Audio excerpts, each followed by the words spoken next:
ನಮ್ಮ ಬಾಲಕಿಯರ ಸರ್ಕಾರಿ ಪದವಿ ಪೂರ್ವ ಕಾಲೇಜಿನ ಇವತ್ತು ನಾವೇನು ಮಾಡಿದ್ದೀವಿ ಅಂತಂದ್ರೆ ಕಾಲೇಜು ಪ್ರಾರಂಭೋತ್ಸವ ದಿನ ಅಂಥೇಳಿ ಆಚರಣೆ ಮಾಡಿದ್ದೀವಿ. ಎಲ್ಲ ವಿದ್ಯಾರ್ಥಿನಿಯರಿಗೆ ಪುಷ್ಪವನ್ನು ಸಮರ್ಪಿಸಿ ಅವರನ್ನು ಸ್ವಾಗತ ಮಾಡ್ಕೊಳ್ತಾ ಇದ್ದೀವಿ.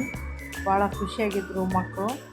ಕಾಲೇಜ್ ಆರಂಭ ಆಗ್ಯದ ಅಂಥೇಳಿ ನಮಗೂ ಭಾಳ ಸಂತೋಷ ಆಯಿತು. ಇಷ್ಟು ಖುಷಿಯಿಂದ ಬಂದಿದ್ದಾರೆ ಶಾಲೆಗೆ ಅಂಥೇಳಿ, ಕಾಲೇಜಿಗೆ ಅಂಥೇಳಿ.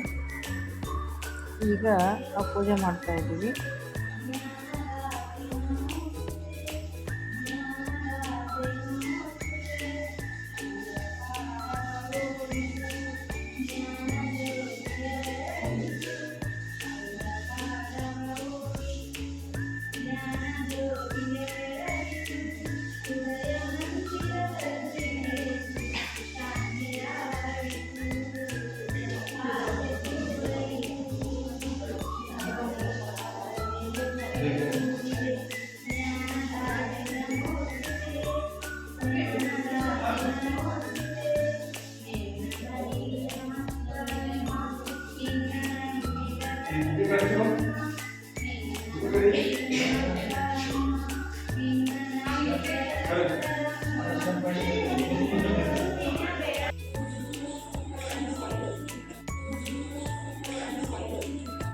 ಅತ್ಯಂತ ಬಹಳ ಮಹತ್ವವಾದ ಯಾರು ನಿಯಮಗಳನ್ನು ಸರಿಯಾಗಿ ಪಾಲನೆ ಮಾಡಿಕೊಳ್ಳಲಿಲ್ಲ ಆವಾಗ ನಮ್ಮ ಸಂಸ್ಥೆಯ ಹೆಸರು ನಿಮ್ಮಿಂದಲೇ ಹಾಳಾಗ್ತದೆ.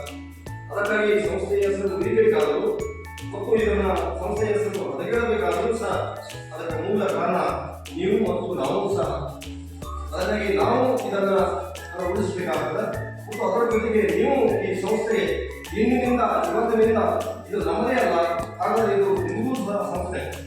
ಈ ಸಂಸ್ಥೆ ಈಗ ಇಲ್ಲದೆ ಹೊಸದಾಗಿ ಕೆಲವೊಂದು ನಿಯಮಗಳನ್ನ ಚಾಚು ತಪ್ಪದೆ ಎಲ್ಲರೂ ಪರಿಪಾಲಿಸಲೇಬೇಕು. ಒಂದು ವೇಳೆ ಪಾಲಿಸದೇ ಇದ್ದಾಗ ಏನಾಗ್ತದೆ ಅಂದ್ರೆ ಈ ಕೆಲವು ವಿದ್ಯಾರ್ಥಿಗಳು ಏನಂದ್ರೆ ನಿಯಮಗಳನ್ನ ಮೀರಿ ಕೆಲವು ವರ್ತನೆಗಳನ್ನ ನಾವು ನೋಡ್ತೀವಿ. ನೀವು ಈಗಾಗಲೇ ಅಂದ್ರೆ ಈ ಹೆಸರು ನೋಂದಾಯಿಸುವಾಗ ವಿದ್ಯಾರ್ಥಿಗಳನ್ನಷ್ಟೇ ಅಲ್ಲ, ಕಾಲೇಜು ಆರಂಭ ಆಗ್ಯದ ಅಂಥೇಳಿ ಉಪನ್ಯಾಸಕ ಬಂಧು ಮಿತ್ರರನ್ನು ಸಹಿತ ನಾವೇನು ಮಾಡಿದ್ದೀವಿ ಅಂತಂದ್ರೆ ಪುಷ್ಪವನ್ನು ನೀಡಿ ಸ್ವಾಗತವನ್ನು ಕೋರಿದ್ದೀವಿ. ಹೀಗಾಗಿ ವಿದ್ಯಾರ್ಥಿನಿಯರು ನನಗೂ ಕೊಟ್ಟರು ಹೂವನ್ನು, ಆಮೇಲೆ ಪ್ರಾಚಾರ್ಯರಿಗೂ ಕೊಟ್ಟಿದ್ದಾರೆ.